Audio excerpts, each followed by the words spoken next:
Jamie et Max étaient des garçons espiègles élevés par leur grand-mère, mais un jour, ils ont décidé d'aider leur voisin âgé, M. Coleman, à s'occuper de sa ferme. Cela a duré des années jusqu'au jour où ils ont découvert une étrange cachette dans la grange, et cela a changé leur vie pour toujours. Les garçons. S'il vous plaît, faites attention. Vous ne voulez pas que M. Coleman vous gronde, n'est-ce pas? Adèle a mis en garde ses petits-fils, Jamie et Max, qui ont commencé à courir sur le terrain de Monsieur Coleman dès leur arrivée. Ils habitaient juste à côté de la ferme du vieil homme, et Adèle avait dû lui remettre une partie de son courrier qui avait été distribué par erreur chez elle. Oui, grand-mère, disent-ils en même temps, et Adèle se contenta de hocher la tête en les regardant. Monsieur Coleman ouvrit la porte avec précaution tout en manœuvrant son fauteuil roulant, mais il avait le sourire aux lèvres. « Bonjour, Adèle. Qu'est-ce ce qui se passe ?» a-t-il demandé en regardant vers les enfants. « Oh, monsieur Coleman. Votre courrier a été distribué chez moi. J'aurais bien appelé, mais j'étais dehors et j'ai décidé de passer. Les garçons ont dû m'accompagner et maintenant, ils courent partout dans votre ferme. Je suis vraiment désolé, expliqua-t-elle en s'essuyant le front à cause de la chaleur du Missouri. Ne t'inquiète pas pour ça, Adèle. Ils peuvent venir ici quand ils veulent, tant qu'ils n'abîment rien et ne se blessent pas, assura l'homme plus âgé avec un sourire. Tu sais, je n'ai pas d'enfants ni de petits-enfants. Ça fait plaisir de voir les enfants courir partout. Je suis content que ça ne te dérange pas parce que ma maison est petite et je n'ai pas beaucoup de choses pour les distraire. J'aimerais avoir plus à offrir, mais quand leurs parents sont morts, ma chère fille, eh bien, j'ai dû prendre le relais, ce qui n'est pas facile avec ma seule pension, poursuivit Adèle, en se confiant un peu trop. Je comprends. Cela doit être difficile. Tout comme il est difficile pour moi de m'occuper de la ferme. J'ai embauché quelqu'un pour m'aider, mais ce n'est pas suffisant. On dirait qu'il n'y en a jamais assez, et les jeunes d'aujourd'hui ne veulent pas travailler à la ferme, ajouta M. Coleman. Aucun des deux ne s'est rendu compte que les enfants s'étaient approchés d'eux et avaient surpris leur conversation. L'aîné, Jamie, les a interrompus. « Vous avez besoin d'aider à la ferme? Est-ce qu'on peut vous aider ?»« Oui, suite », s'exclama son petit frère en levant les mains, ravi. « Oh, les enfants. Monsieur Coleman a besoin de l'aide d'un adulte. Vous êtes encore trop petit pour cela, dit Adèle pour que M. Coleman rejette l'offre de ses petits-enfants. Mais elle regarda son voisin qui se grattait le menton d'un air pensif.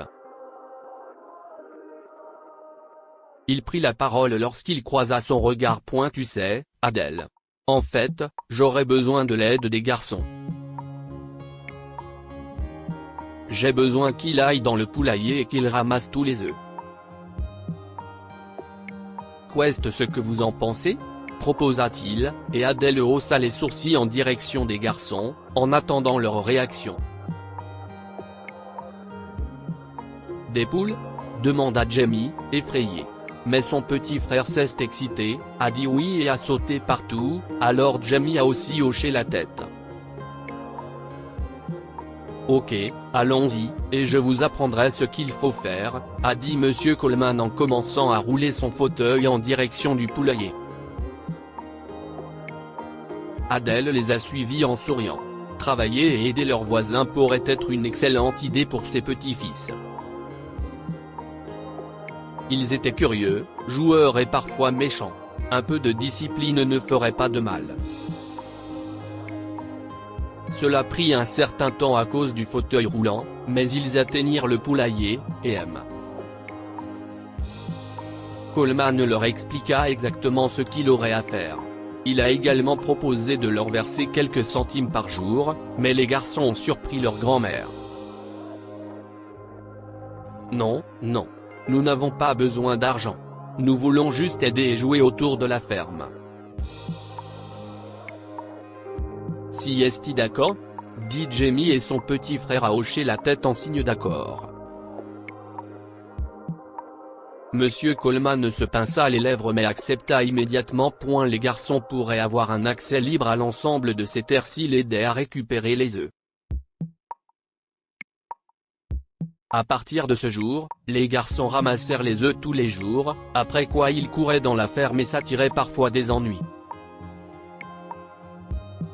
Mais ce n'était jamais très grave. Monsieur Coleman était incroyablement patient et aimait avoir leur énergie juvénile à ses côtés. Les garçons grandirent et l'homme plus âgé leur offrit à nouveau de l'argent, pensant qu'il pourrait l'utiliser. Mais une fois de plus, les garçons ont rejeté l'offre. Il a réessayé quelques années plus tard, et ils ont toujours refusé pour une raison insondable que M. Coleman n'arrivait pas à comprendre. Chaque fois qu'il rejetait son offre, il retournait chez lui et pleurait en voyant à quel point il devenait gentil. À l'adolescence, ils ne se contentaient pas de récupérer des œufs. Ils ont commencé à s'occuper de la terre, à promener les chevaux et à apprendre à utiliser des machines lourdes auprès des quelques employés de M. Coleman, et ils semblaient adorer leur travail. Sa ferme a commencé à prospérer grâce à eux. Lorsque Jamie a obtenu son diplôme d'études secondaires, il a commencé à suivre des cours de commerce au collège communautaire local, mais il passait la plupart de son temps à la ferme. Max a fait de même. Il avait un emploi à temps partiel dans un magasin de crème glacée local, mais il suivait aussi son frère à la ferme. Pendant des années, Adèle est également venue souvent, et ils dînaient tous ensemble la plupart du temps. Ils étaient la famille de Monsieur Coleman, et il réfléchissait aux moyens de les remercier pour l'aide et l'amour qu'ils lui avaient apporté pendant si longtemps. Et, Jamie, Max. Vous pouvez m'apporter les œufs du matin ? Je veux vous faire une omelette, leur a dit M. Coleman un matin. Gêné a porté un paquet hier, mais bien sûr, commenta Max, âgé de 17 ans, mais il hocha la tête et commença à marcher en direction de la ferme. Attends-moi, lui dit Jamie en le suivant. Tu te souviens de la première fois que nous sommes venus ici ? Demanda Max à son grand frère dès qu'ils sont entrés dans le poulailler. Jamie rit de bon cœur. Oh, oui. Je pense que les poulets étaient si gentils ce jour-là parce que Monsieur Coleman était là. Mais le jour suivant, c'était horrible. On s'est fait becqueter beaucoup trop de fois, répondit-il en cherchant des œufs. Mais ni l'un ni l'autre ne trouvèrent d'œufs. Qu'est-ce ce qui se passe ? Si est comme si aucune d'entre elles n'avait pondu d'œufs la nuit dernière. Si est bizarre. Est-ce qu'elle pourrait être malade ? Se demanda Max. Continue à chercher, insista Jamie, faisant semblant de ne pas être inquiet. Mais il l'était. C'était une bizarrerie. Ces poules étaient en parfaite santé et cette ferme gagnait beaucoup d'argent en vendant leurs œufs, ce qui rendait cette situation étrange. Ils arrivèrent à la dernière poule du poulailler et, là encore, il n'y avait pas d'œufs.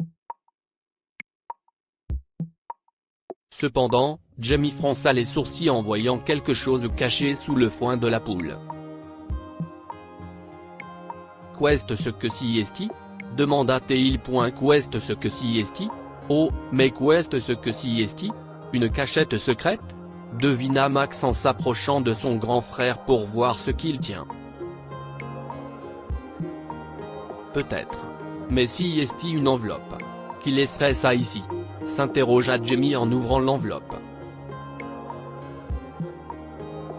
Tu devrais pas faire ça ? Allons la porter à Monsieur Coleman.